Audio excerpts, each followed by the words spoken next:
Between the 16th and 19th centuries, both slaves and convicts were transported out of their country by the British Empire with force and without consent. Both slaves and convicts ended up establishing a new population in a new continent. Their journey were both dangerous, violent, and brutal during the transportation, facing similar experiences while on board, through a vital dissimilarities between the two, the cause of the movement and how these movements impacted themselves and the country. Pawning was a way of being enslaved where fathers traded his children to become the property of the creditor for credit or debt. More than 9 million Africans were shipped off the Islamic lands in the Mediterranean, and 12 million were shipped to America, the Caribbean, due to the British dominating the northern transatlantic slave trade in the 18th century. We were slaves, we belonged to people. They sell us like they sell horses and cows and hogs and all like that. This source demonstrates how people saw them. They weren't seen as human beings with a will on their own, but merely a property of other people. In turn, British states such as Liverpool and Bristol benefited greatly from the slave trade, receiving goods and raw materials through the triangular trade that consisted of 3 voyages.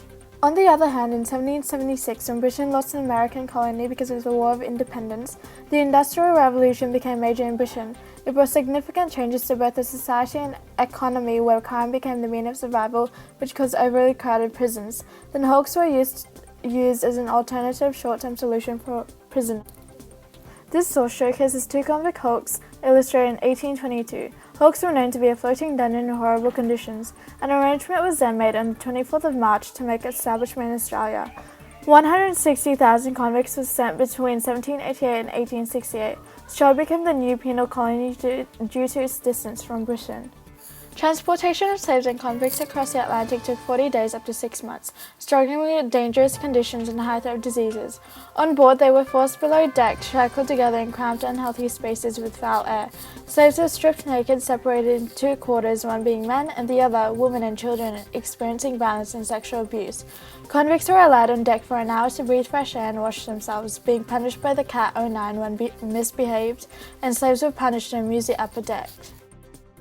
The impact of slavery in Africa increased welfare and political instability in West Africa due to the Europeans.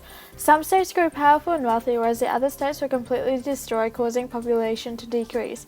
As 2/3 of African men were sold and fewer women, it became a burden to women to rebuild the violated communities.